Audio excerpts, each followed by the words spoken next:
এতিয়া আহিছোঁ আমি শিৱসাগৰৰ কাৰেংঘৰলৈ। ঐতিহাসিক এই কাৰেংঘৰ আৰু এই বিষয়ে আমাৰ ছাৰে অকণমান কাৰেংঘৰত উপস্থিত হৈছেহি।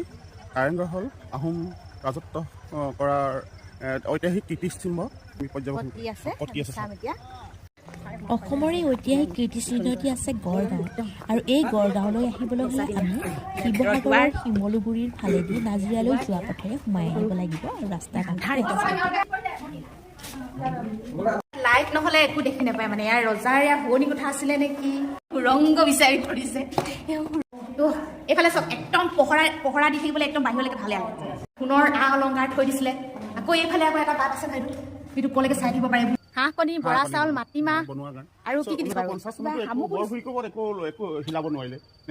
অলপ চলপ ক্ষতি হ'ল ওপৰত মানে অকণমান, তথাপিও মানে অক্ষত অৱস্থাত আছে আৰু ৰাখিছে আৰু এতিয়া ভালদৰে।